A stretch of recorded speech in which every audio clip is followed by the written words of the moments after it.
Hello students, कैसे हैं आप सब। Today we will discuss our new topic Coulomb's law. In last class we have discussed very basic topic electric charge. So electric charge के बाद हम charge को अलग अलग फॉर्म में पढ़ते हैं। जैसे कि पहला फॉर्म है जब कोई भी इलेक्ट्रिक चार्ज रेस्ट की पोजीशन में होता है, मतलब वो मूव नहीं करता, तो हम उस इलेक्ट्रिसिटी की ब्रांच को बोलते हैं इलेक्ट्रोस्टैटिक्स। एंड जब कोई चार्ज मोशन करने लगता है तो करंट फ्लो होने लगती है या फिर मैग्नेटिक फील्ड प्रोड्यूस होने लगता है, तो हमारी दूसरी ब्रांच है। तो हम पहली ब्रांच पढ़ रहे हैं, अभी तक पहला यूनिट पढ़ रहे हैं अपनी बुक का इलेक्ट्रोस्टैटिक्स। तो उसी के अंदर एक टॉपिक है, सबसे पहला टॉपिक जिसे हम कहना चाहिए वो है कूलॉम्स लॉ। तो हम स्टार्ट करते हैं कूलॉम्स लॉ।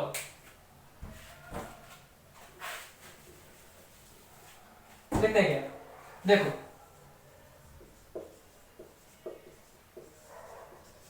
Coulomb's law. एक साइंटिस्ट है Coulomb's, George Augustine the Coulomb. अगर मैं नाम लिखूं तो इनका पूरा नाम तो कुछ ऐसे है, जॉर्ज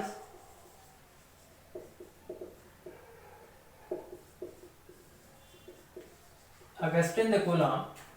क्या किया इन्होंने, कूलॉम्स लॉ बताता है कि अगर हमारे पास कोई भी दो चार्जेस हैं, और दो चार्जेस कैसे हैं, हमारे पास कोई एक चार्ज है Q1 और कोई दूसरा चार्ज है Q2।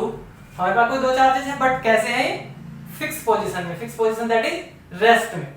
मतलब कैसे हैं, सबसे पहली बात कहां अप्लाई होता है, जहां चार्जेस किसमें होते हैं, रेस्ट में होते हैं। ठीक, तो हमारे पास कोई दो चार्जेस हैं जो कैसे हैं, रेस्ट में है। नेम उनका Q1 एंड Q2 है, और कितने डिस्टेंस से सेपरेटेड है, वो स्मॉल r डिस्टेंस से सेपरेटेड है। ठीक, तो कूलॉम ने क्या बताया कि जो हमारे पास दो चार्जेस होते हैं, उन दोनों चार्जेस के बीच में क्या लगता है, एक इलेक्ट्रिक फोर्स लगता है। ये सेम फॉर्मूला है, सेम तरीका है जैसे कि हमने पढ़ा था 11th क्लास में। मान लिया हमारे पास कोई एक मास है m1, कोई दूसरा मास है m2, और उन दोनों के बीच की डिस्टेंस है स्मॉल r। तो इनके बीच जो लगता था वो कौन सा फोर्स लगता था, दो मासेस के बीच में फोर्स लगता है ग्रेविटेशनल फोर्स, जिसकी वैल्यू कितनी होती है, small g m1 m2 upon r square. तो जैसे ही दो मासेस के बीच में एक ग्रेविटेशनल फोर्स लगता है, सिमिलरली दो चार्जेस के बीच में एक इलेक्ट्रिक फोर्स लगता है, जिसकी वैल्यू किसने बताई, जिसका फॉर्मूला किसने दिया, कूलॉम ने दिया। उसके अकॉर्डिंग अगर मैं लिखूं अकॉर्डिंग टू कूलॉम्स लॉ, जो देखो क्या बताता है, फोर्स बताता है, फोर्स का फॉर्मूला दिया था कूलॉम ने। तो according to Coulomb's law the electric force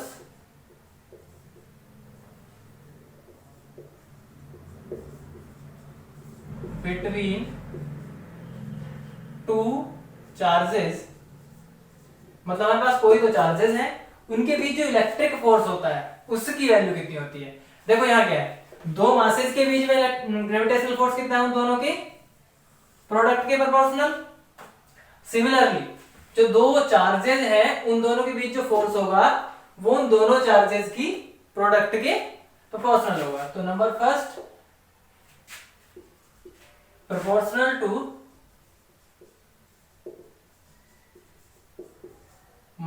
product of charges. ठीक है, मतलब दो चार्जेस के बीच जो इलेक्ट्रिक फोर्स लगेगा वो उन दोनों चार्जेस की प्रोडक्ट के प्रोपोर्शनल होगा। प्रोडक्ट मतलब Q1 मल्टीप्लाई बाय Q2। तो जो इलेक्ट्रिक फोर्स हुआ वो कितना हुआ, F is proportional to Q1 Q2। Second, दूसरा किस चीज पर डिपेंड करता है, ग्रेविटेशनल फोर्स, उन दोनों मासेस के बीच की डिस्टेंस पर। सिमिलर है, यहां भी सेम लगभग सेम फॉर्मूला है दोनों। तो क्या है कि जो दो चार्जेस के बीच में लगने वाला इलेक्ट्रिक फोर्स है वो भी इस r पर डिपेंड करता है। और कैसे डिपेंड करता है, वो इस r के स्क्वायर के इनवर्सली प्रोपोर्शनल होता है। जैसे कि यहां है आर के स्क्वायर के इनवर्सली प्रोपोर्शनल है, सिमिलर यहां भी होगा। ठीक, तो इनवर्सली प्रोपोर्शनल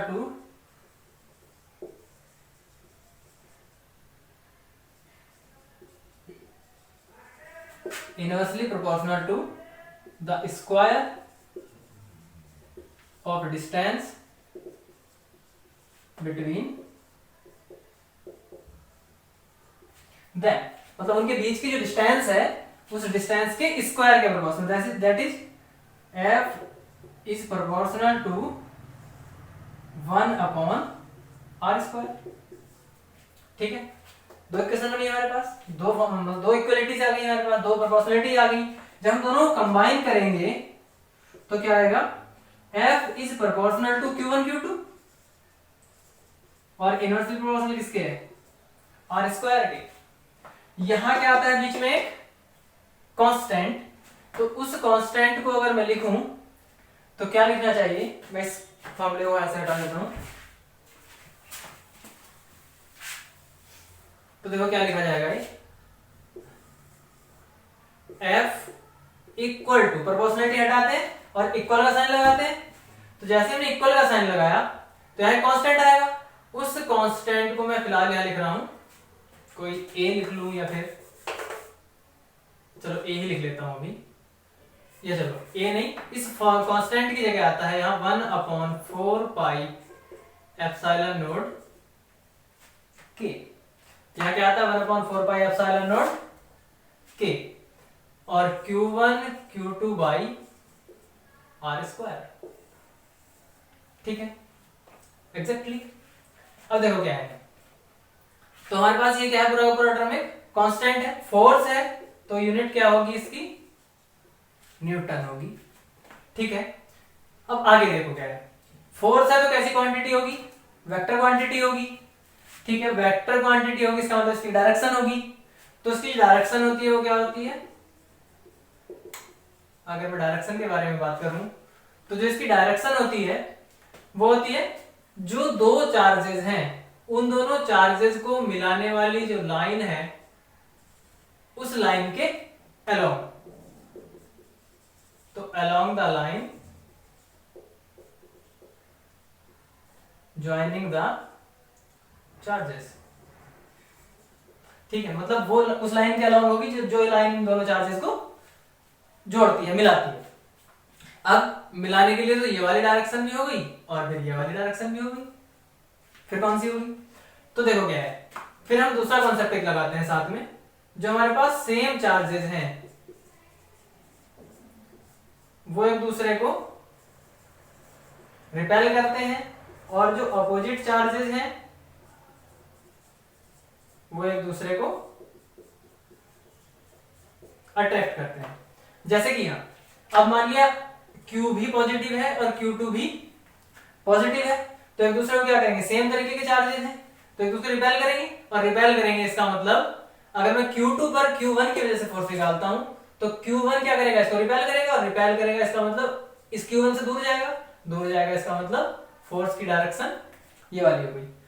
मान लिया ये वाला चार्ज नेगेटिव है, तब क्या होगा, तो क्या होगा, अपोजिट चार्जेस हो गए, तो एक दूसरे को क्या करेंगे, अट्रैक्ट करेंगे, और जब अट्रैक्ट करेंगे तो इस लाइन के अलोंग ही फोर्स होगा, बट Q2 पर फोर्स निकालना है, तो Q1 अट्रैक्ट कब करेगा, जब Q1 की इधर की तरफ आए, तो फोर्स की डायरेक्शन टुवर्ड्स Q1 हो गई। तो ये हमारा कॉन्सेप्ट है कूलम्ब्स लॉ का, बट इसके अंदर ये जो टर्म आया, व्हाट इज दिस, 1/4 k। तो हम 1/4 k को डिफाइन करते हैं क्या है, मैं इसको रख कर देता हूं ऐसे,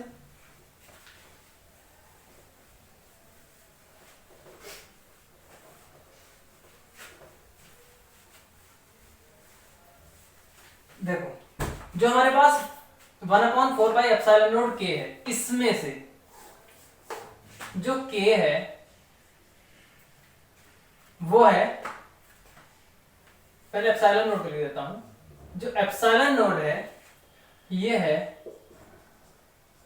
permittivity of free space, permittivity of free space. And के, जो के है वो है डाइलेक्ट्रिक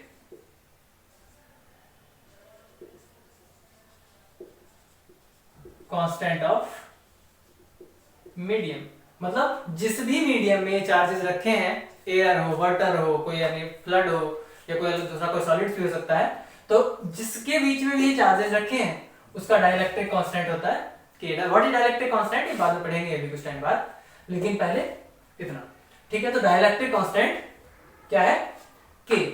अब देखो इस सब की वैल्यू भी चाहिए, जो एक्सपेरिमेंटल वैल्यू होती है वो के की वैल्यू 1 होती है फॉर वैक्यूम, 1.0005 होती है फॉर एयर, एंड एक वैल्यू अगर कभी कभी जरूरत पड़ सकती है तो 80 वैल्यू होती है फॉर वाटर। जो वाटर की परमिटिविटी है वो कितनी, सॉरी वाटर का डाइलेक्ट्रिक कांस्टेंट वो कितना होता है हमारे पास 80। ठीक है, क्या डेफिनेशन है वो इसके मैं भी दूंगा। तो फिलहाल मैं अगर एयर के लिए इस फॉर्मूले को लिखूं तो कितना लिखा जाएगा, एयर या डाइलेक्ट्रिक, एयर या वैक्यूम लगभग सेम वैल्यू है 1 है, तो फॉर वैक्यूम अगर मैं लिखता हूं तो के की वैल्यू तो हो गई 1, तो कितना हो गया F equal to 1/4 pi epsilon naught K is 1, तो Q1 Q2 by R square. ये वैल्यू क्या है, अब देखो क्या है, इसकी वैल्यू निकालने के लिए कुछ एक्सपेरिमेंट्स किए गए। उन एक्सपेरिमेंट्स में क्या मेजर किया गया, अगर हम Q1 को और Q2 को कितना ले लेते हैं 1 कूलम इन ऐसा यूनिट, ऐसा यूनिट्स में इसकी वैल्यू कैलकुलेट की गई। तो Q1 Q2 को अगर हम कितना ले लेते हैं 1 कूलम, एंड R को ले लेते हैं 1 मीटर, तो जो फोर्स इनके बीच में आया वो आया 9 × 10⁵ न्यूटन का। ठीक है, तो देखो जब सब कुछ 1 हो गया तो इसका मतलब यही बचा होगा। ठीक है, तो इसका मतलब इसकी वैल्यू क्या है 9 × 10⁹ तो इसकी वैल्यू कैलकुलेट करने के लिए Q1 Q2 को 1 1 लेने के बाद, R की वैल्यू 1 लेने के बाद इसका फोर्स निकाला गया, उस फोर्स की वैल्यू क्या होगी इसके 1/4 पाई एप्सिलॉन नॉट के इक्वल। सो जो 1/4 पाई एप्सिलॉन नॉट होता है, 1/4 पाई एप्सिलॉन नॉट, उसकी वैल्यू होती है 9 × 10⁹ यूनिट क्या होगी न्यूटन मीटर स्क्वायर पर कूलम स्क्वायर। अगर कोई पूछता है कि वैल्यू कहां से कैलकुलेट की गई तो बता देना। ठीक है, बहुत ही अच्छा पॉइंट है, क्लियर इतना पॉइंट। अब देखो हम के के बारे में पढ़ते हैं, के क्या है, व्हाट इज के। जो हमने डाइलेक्ट्रिक कांस्टेंट लिख दिया है अभी तक वो क्या है, तो देखो क्या है,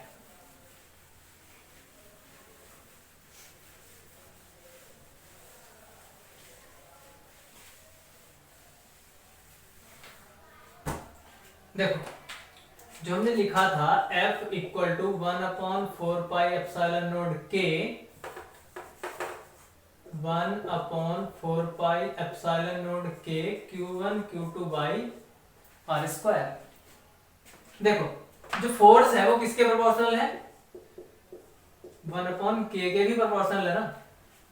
ठीक है, तो k उस मीडियम का एक ऐसा पैरामीटर है कि जो क्या करता है उस फोर्स को रिड्यूस कर देता है, कम कर देता है, क्योंकि इनवर्सली प्रोपोर्शनल जितना k बढ़ेगा उतना फोर्स कम होगा। तो k is the parameter to reduce the force. ठीक है, तो हम यह कह सकते हैं कि इस मीडियम की ऐसी प्रॉपर्टी है जिसकी वजह से क्या हो जाता है, फोर्स, दो चार्जेस के बीच का फोर्स कम हो जाता है। ठीक, इसके अलावा हम इसको ऐसे भी लिख सकते हैं, अगर ये वैक्यूम में हो, डेफिनेशन यहां से क्लियर हो जाएगी, अगर ये वैक्यूम में हो तो फोर्स कितना होगा 1/4 pi epsilon naught Q1 Q2 by R square, because vacuum के लिए k की वैल्यू हमने क्या ले ली 1। और किसी मीडियम में हो, ये तो हमने किसके लिए लिख लिया वैक्यूम के लिए, अगर ये किसी मीडियम में हो तो कितनी वैल्यू लिखी जाएगी इसके लिए, मैं फॉर वैक्यूम के लिए v सफिक्स दे दिया और मीडियम के लिए m सफिक्स दे दिया, तो उसके लिए कितनी वैल्यू हो जाएगी k की वैल्यू k लेंगे हम, जो भी कुछ मीडियम होगा, और Q1 Q2 by R square. अब देखो क्या है, तो ये वैल्यू आ गई। अगर मैं इस इक्वेशन को डिवाइड कर देता हूं 1/2, तो देखो क्या आ जाएगा, लेफ्ट साइड में क्या बचा, F V by F M, right side में बचा 1/4 पाई एप्सिलॉन नोट से 1/4 पाई एप्सिलॉन नोट क्या आ जाएगा, 1/4 pi epsilon naught Q1 Q2 by R square 1/4 pi epsilon naught K Q1 Q2 by R square. तो 1/4 पाई एप्सिलॉन नोट पूरा cancel out, Q1 Q2 by R square cancel out, 1/K बचा, ये K ऊपर चला जाएगा, तो K की value कितनी हो जाएगी यहाँ, FV बाई FM। तो अगर K की डेफिनेशन देनी हो तो क्या होगा, किसी मीडियम का जो डाइलेक्ट्रिक कांस्टेंट है वो रेशियो होता है दो चार्जेस का, कब, दो चार्जेस के बीच फोर्स का, जब वे वैक्यूम में रखे हो एंड देन वे मीडियम में रखे हो। तो क्या कहूं कि the ratio of electric forces between the two charges, लिख सकते हो, लिखना हो तो the ratio of electric forces between two charges when they placed in vacuum and then in medium is called dielectric constant of that medium। ये absolute dielectric constant या क्या बोलते हैं, relative dielectric constant of that medium। तो this is more than enough for Coulomb's law in 12th class I think। तो काफी समझ में आया होगा लगता है।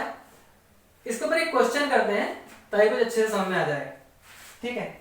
तो क्वेश्चन है, बड़ा अच्छा सा क्वेश्चन है, छोटा सा ही है वैसे तो, वो कर लेते हैं, 1 मिनट लगेगी only.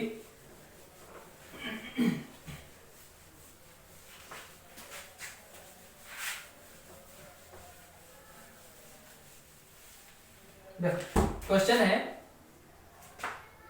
Calculate the electric force between to protons when they placed at 1 meter apart।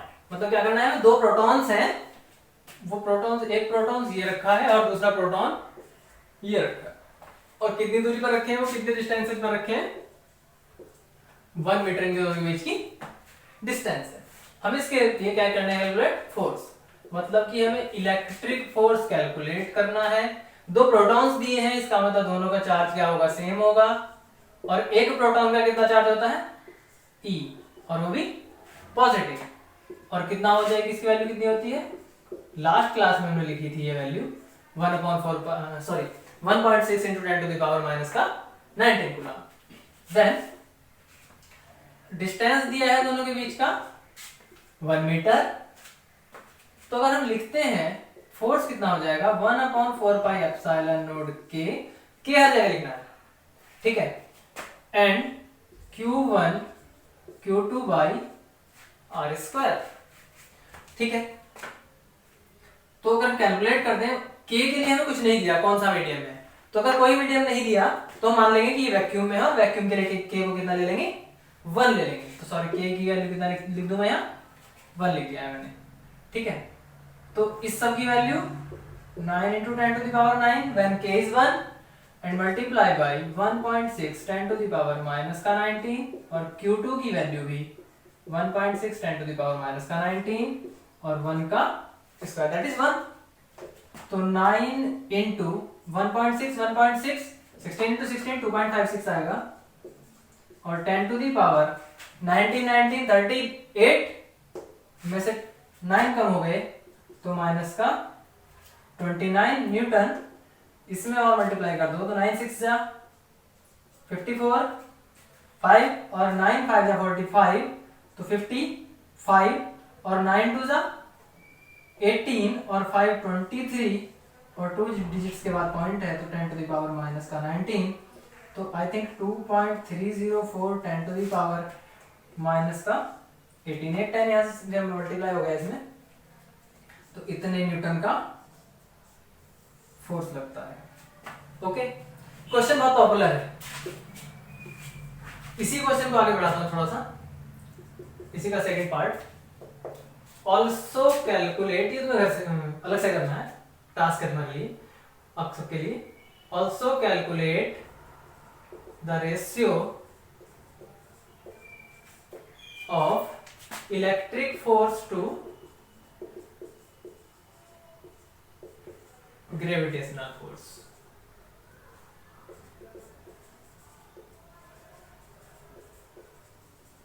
ठीक है, तो क्या निकालना है हमें? रेशियो निकालना है इलेक्ट्रिक फोर्स का, जो हमने अभी निकाला है electric force, and gravitational force का रेशियो निकालना है। ठीक है, ग्रेविटेशनल फोर्स आप सब लोग निकालो, कैलकुलेट करोगे, जिसकी वैल्यू कितनी होती है?